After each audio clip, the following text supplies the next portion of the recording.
Halo Sobat Evivour, di program cerita sejarah ini, kita akan membahas sejarah yang ada di Indonesia. Nah, cerita yang pertama kita akan membahas sejarah BPUPKI.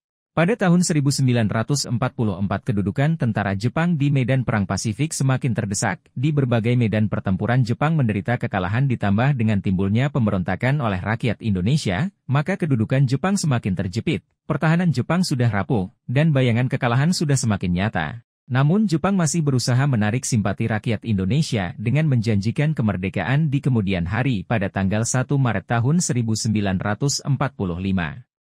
Pemerintah Jepang di Jawa dipimpin oleh Saiko Shikikan Kumakichi Harada membentuk Badan Penyelidik Usaha-Usaha Kemerdekaan Indonesia BPUPKI yang dalam bahasa Jepangnya disebut Dokuritsu Junbicho Sakai, yang diangkat sebagai ketua BPUPKI ialah Rajiman Wedyodiningrat. Ia dibantu oleh dua ketua muda yaitu seorang Jepang Shuchokan Cirebon dan RP Soeroso. Ia diangkat pula sebagai Kepala Sekretariat BPUPKI dibantu oleh Toyohito Masuda dan Mr. A.G. Pringgodiglo. BPUPKI mempunyai anggota 60 orang ditambah 7 orang Jepang tanpa hak suara.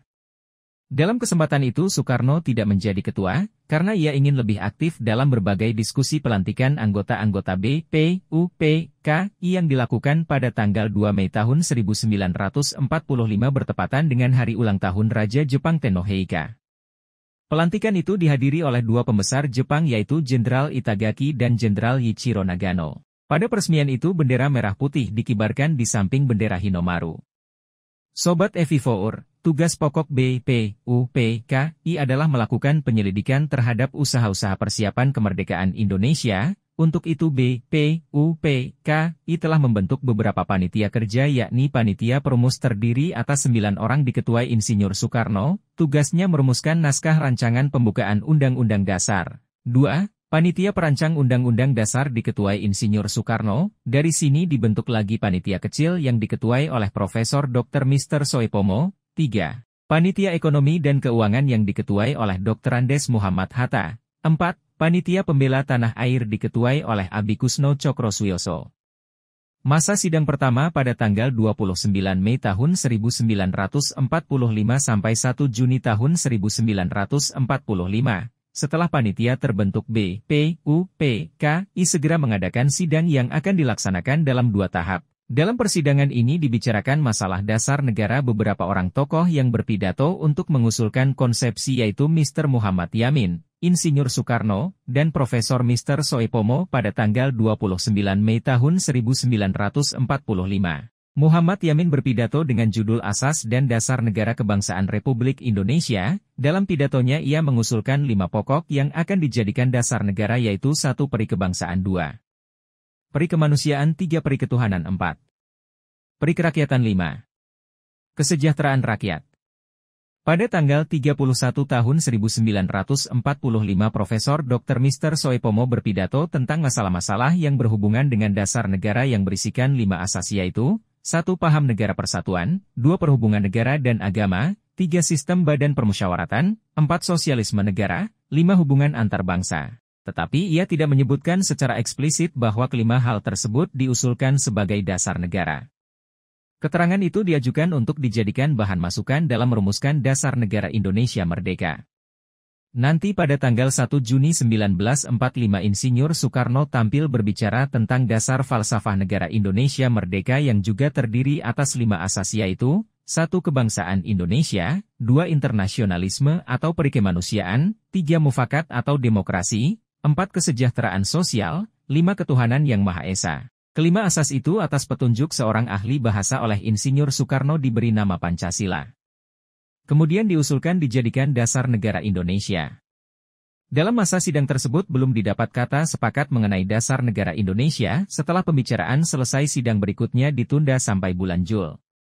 Sambil menunggu masa sidang berikutnya maka 9 orang anggota BPUPKI membentuk panitia kecil yang beranggotakan 9 orang yaitu Insinyur Soekarno sebagai ketua Dr. Andes Muhammad Hatta, Mr. A. Maramis Abikusno, Cokrosujoso, Abdul Kahar Muzakir, Haji Agus Salim, Mr. Ahmad Subarjo, Kiai Haji Wahid Hashim, dan Mr. Muhammad Yamin.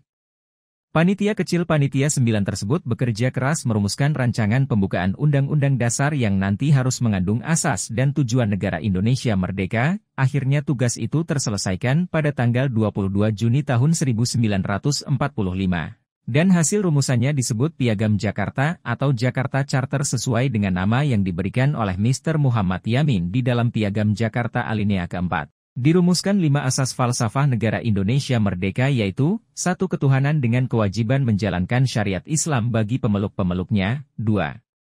Kemanusiaan yang adil dan beradab, 3. Persatuan Indonesia, 4. Kerakyatan yang dipimpin oleh hikmat kebijaksanaan dalam permusyawaratan perwakilan, 5. Keadilan sosial bagi seluruh rakyat Indonesia. Piagam Jakarta dengan beberapa perubahan terutama mengenai rumusan Pancasila kemudian dijadikan Undang-Undang Dasar 1945. Dua masa sidang kedua pada tanggal 10 Juli sampai 17 Juli tahun 1945. Dalam sidang kedua ini yang dibahas adalah rancangan Undang-Undang Dasar beserta pembukaannya. Panitia perancang Undang-Undang Dasar yang diketuai oleh Insinyur Soekarno yang menyetujui bahwa pembukaan Undang-Undang Dasar diambilkan dari Piagam Jakarta untuk merumuskan Undang-Undang Dasar. Panitia perancang membentuk lagi panitia kecil yang diketuai oleh Profesor Dr. Husin pada tanggal 14 Juli tahun 1945. Insinyur Soekarno melaporkan hasil kerja panitia perancang Undang-Undang Dasar pada sidang yaitu, Pernyataan Indonesia Merdeka, 2. Pembukaan Undang-Undang Dasar. 3. Undang-Undang Dasar atau Batang Tubuh. Akhirnya BPUPKI menerima bulat hasil panitia, setelah itu BPUPKI dibubarkan pada 7 Agustus 1945 karena dianggap telah melaksanakan tugasnya dengan baik. BPUPKI sukses menghasilkan apa yang dibutuhkan untuk menjadi dasar hukum negara yang merdeka. Nah Sobat Evivour, itulah pembahasan sejarah BPUPKI. Sampai jumpa di pembahasan sejarah berikutnya. Dadah.